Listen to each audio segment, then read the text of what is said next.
Hello, good afternoon. I'm going to talk about when I was hospitalised and the shock of it all, the surprise of it all, really, and how I felt. Because I remember it as if it was yesterday. I knew I was having alcohol problems. I've had most of my life, to be honest. Drank a bit too much here and there. But it got to a point 5 years ago where I couldn't function particularly well. I was getting taxis to the pub, not eating properly. I had this accumulation of fluid. I didn't know it was fluid at the time. I thought I was getting fat, to be honest. Which was extremely hard to the touch. And I had an umbilical hernia. One of the guys in the pub eventually said, "You must get yourself to hospital."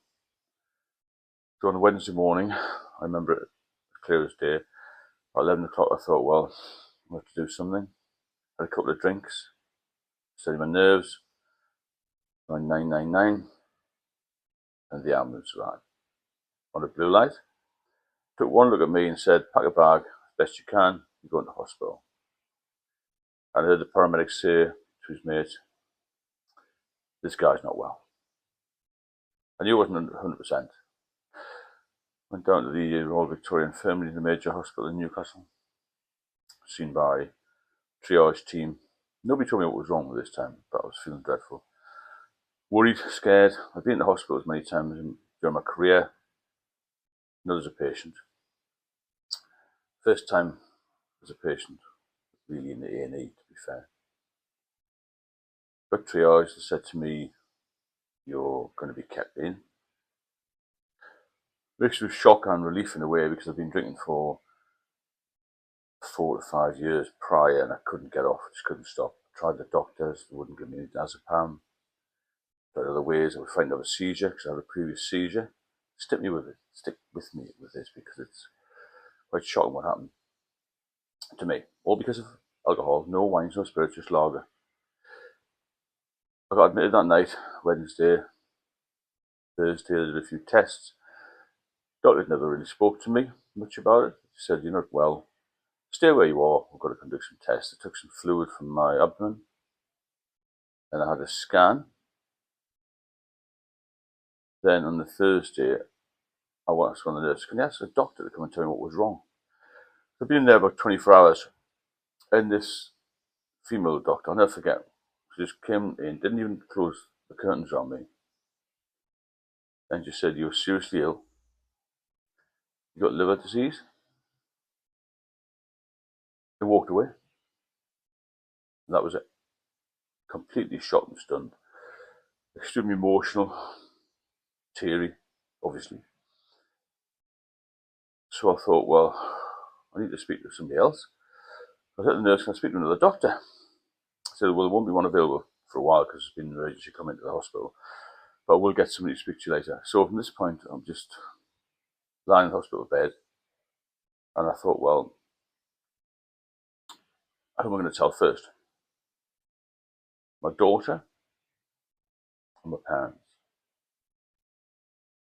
So I thought, well, maybe my parents first. Too much of a shock for my daughter. They were obviously horrified. And basically what they said, "You're in the best place," but they didn't know what was going on. I didn't know what was going on, really. So my daughter, she was crying down the phone, usual. Shocked, stunned. They all knew I was unwell, but not to this degree. On the Friday, so we're talking 48 hours of being in hospital now, this doctor arrived about 10 p.m. on Friday night and said, "We're going to drain some of this fluid off." Some didn't know what was going on. They had some sort of saline drip in me because I thought I was going to withdraw. Because I had withdrawn from alcohol in the past, got the shakes, and then I had a seizure, as I said. So we put this huge needle, about 18 inches long, in my abdomen, attached to some sort of bag, a drain bag. And over the whole evening, or the whole night actually, about 8 hours, it took off 33 litres of fluid. My stomach was absolutely huge, obviously. 33 litres of fluid. So I was shocked, obviously, at that. The male nurse came and he said, well, that's not a record, but it's not far off. And I just lost all this weight suddenly, obviously with the fluid. Went to do another day, weekend, got over, just sitting there, not really much information. Started to feed me up a little bit, give me these protein drinks, all this sort of thing, various tests again, more scans. And then another doctor said, well, you've got this liver disease. If you drink again, then you will die within 6 months. It was the whole family were shocked. And I was told I had ascites fluid and spontaneous bacterial peritonitis, which the two combined are fatal in a lot of cases. And only 50% of people hospitalised with those two things will get out. So 50-50 chance I had. I didn't even know of all the detail of this, really. I was so shocked and stunned, as you can imagine. 2 weeks went over in hospital, and they'd apparently been giving me these very strong IV drugs to get rid of this spontaneous bacterial peritonitis. And I was still having these drains, take the fluid off. Settled down a little bit. And they said, we're going to have follow-up at the liver hospital nearby in a couple of weeks. In that period, I went to live with my parents. I couldn't take care of myself at that point. I was just so away with the mix, is the best way to describe it. A letter arrived to say I had all these things. It's alcohol related, liver disease, the spontaneous bacterial peritonitis, the ascites, which is recurrent, or a list of things. So, wait about another 3 weeks for an appointment at this liver specialist. I couldn't wait that long because my stomach had swollen up again. I had a lot of pain, and this umbilical hernia was getting worse. About the Freeman Hospital, which is the liver specialist, they said you're admitted again. They took some more fluid off, and that evening I felt terrible, so I spoke to the nurse. I said, look, I don't feel well at all. Any doctors about? There was only 1 or 2 on call in the middle of the night. However, I started to feel really, really, really unwell. It slurred my speech. And then the next thing I woke up with 3 doctors around me, 2 porters, and about 3 or 4 other people from the endocrine unit. Apparently my sodium level had gone to critical level, and they had a coma. So they took me down to intensive care, where there was a surgeon, 2 surgeons actually. They put a needle into here, apparently to get the sodium level up. So I was in intensive care for about a week until the sodium level stabilised. And then I got over that within about a month in the liver hospital, just being fed, basically fed up, fed.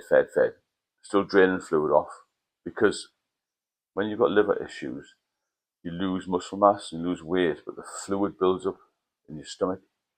So you've got no muscle, but you look massive. That makes sense. Thin arms and legs and a huge stomach. That went on. So the next thing they decided to do was put a little shunt in the liver, which they did. It still didn't stop the fluid. It should have done. And then I got discharged. Still the fluid was building up, and this hernia got bigger.